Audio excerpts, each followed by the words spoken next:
One second.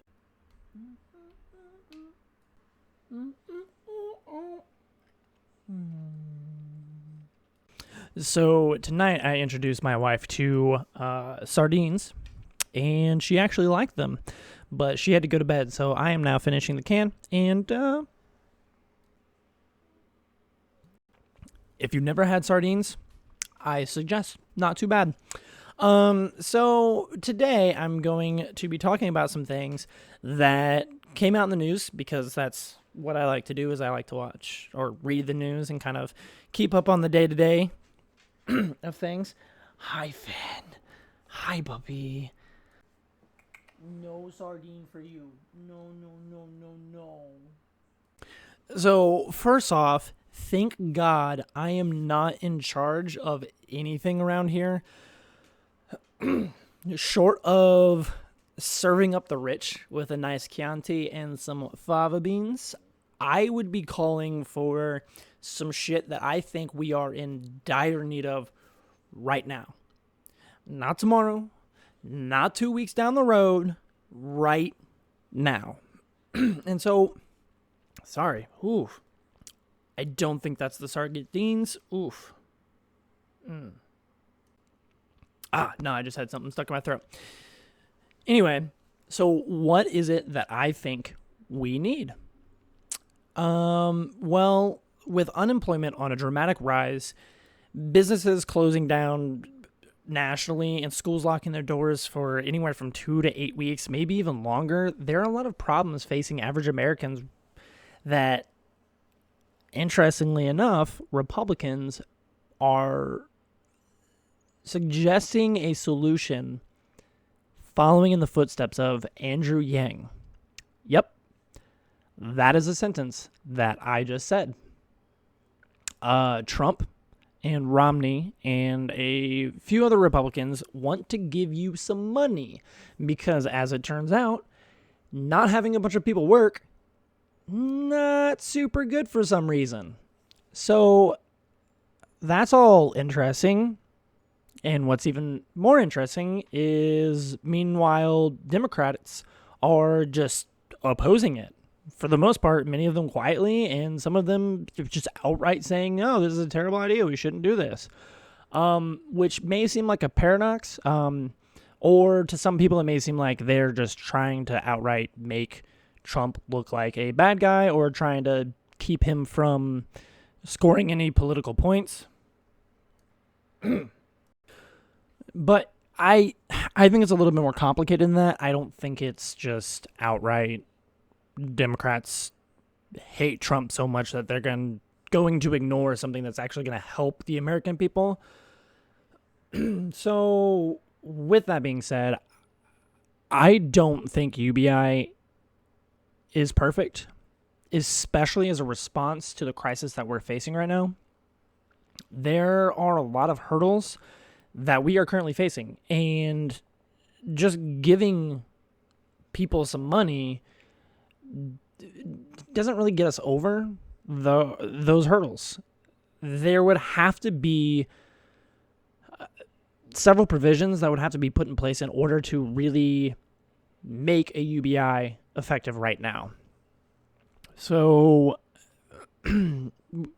first of all, let's just get my leftist talking points out of the way. UBI, while great in theory, would disproportionately help landlords and debt holders. Most, if not all of that money, would invariably be immediately picked up or absorbed by rent and utilities and other things that people need to pay for, and that money is not going to end up going to the necessities that people need.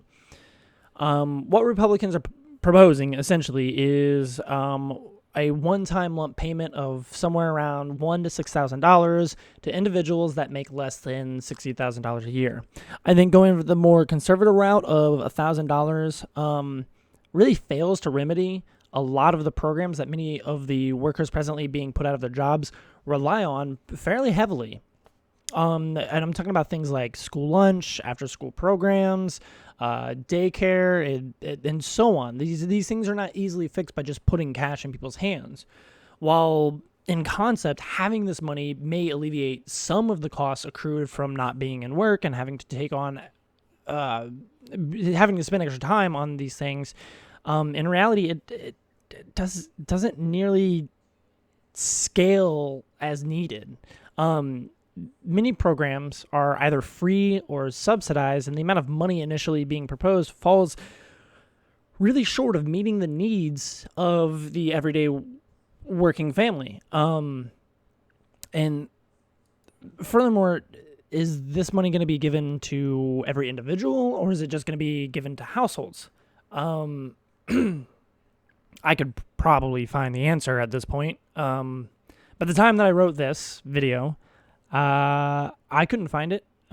So I'm not going to Google it and go and look back. So anyway, I know that personally an extra $1,000 would be pretty nice, but I'm young.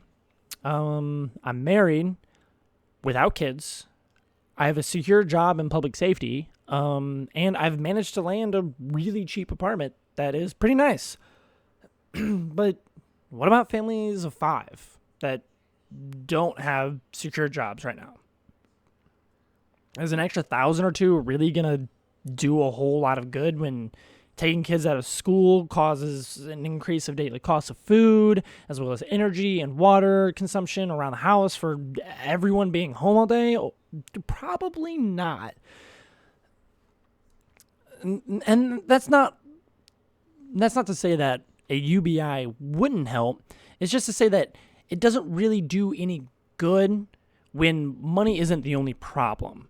The loss of income isn't the only issue that people are facing right now. Loss of services also will have a strong impact on people's day-to-day, and not having childcare or access to government services due to county and city official sites just closing can cause some significant issues for a lot of people. So I want to shift a little bit here, because on a side note, I do want to commend some companies that are lowering or even outright just waiving their cost of service, even if it's turning into a great opportunity for free marketing. I think that Netflix has really they've come out, and I'm pretty sure that they're now offering a free trial for the time being.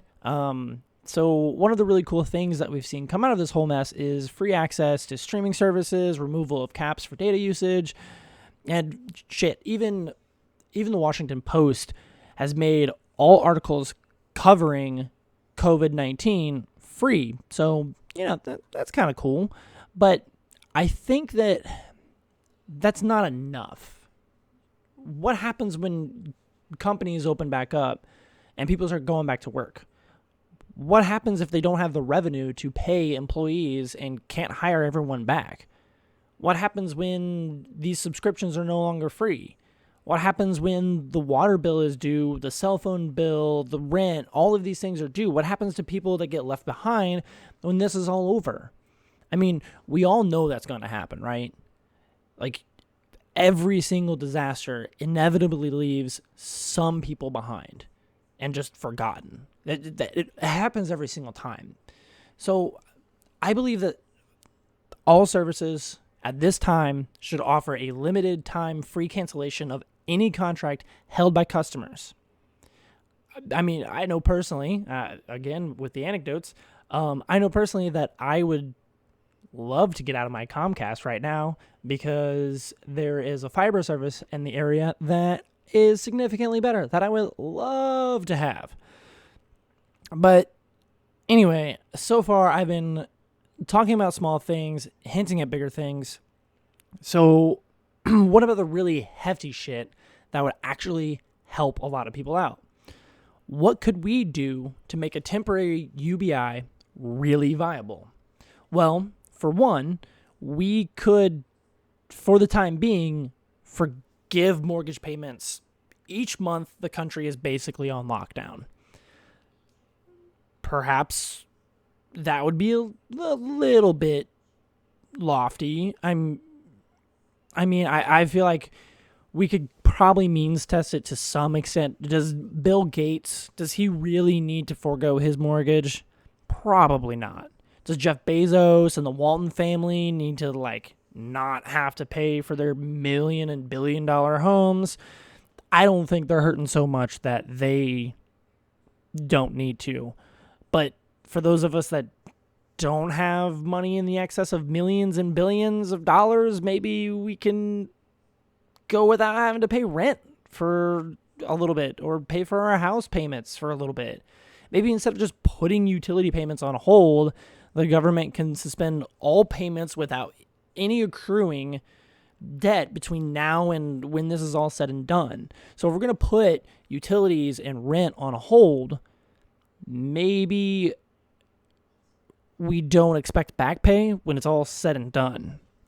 Maybe in order to make sure that all this goes well, or that we actually find a better solution, maybe we might need to take some drastic measures within our government. So I'm going to go a little bit off the rails here and suggest some things that might sound a little bit crazy, but I think would really expedite finding a fucking solution to these problems.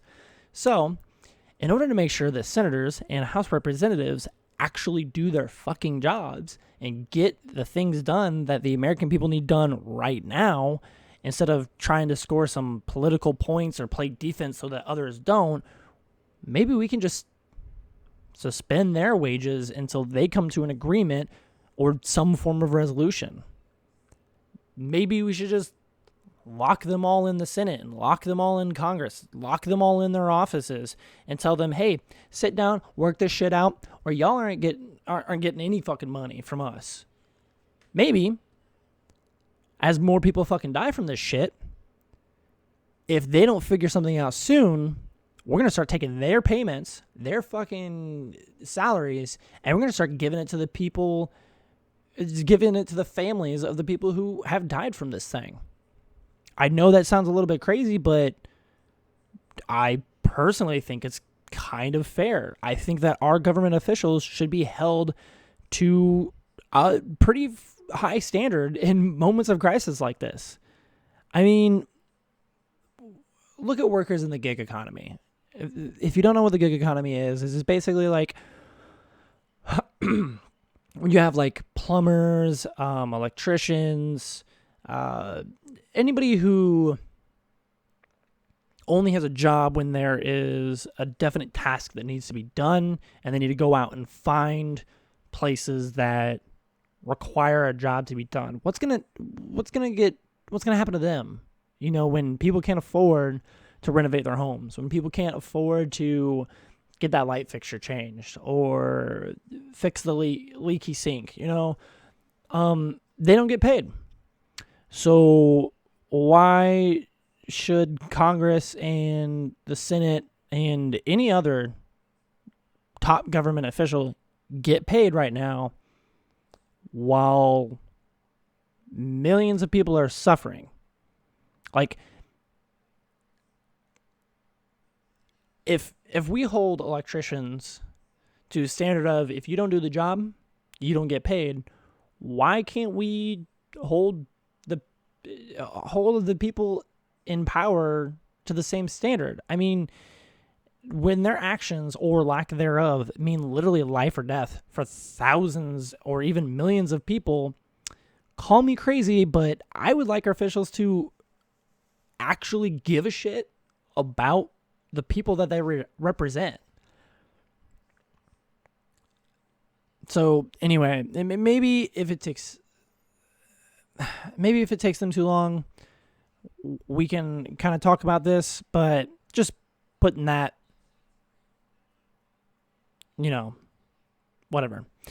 And so now I'm going to shift one more time and talk about how the other problem with UBI is, what about people who are not at work, who do not get paid sick leave, who do not get paid leave for when they're laid off, who are not going to be able to go sign up for unemployment as the offices of unemployment close out of safety concerns?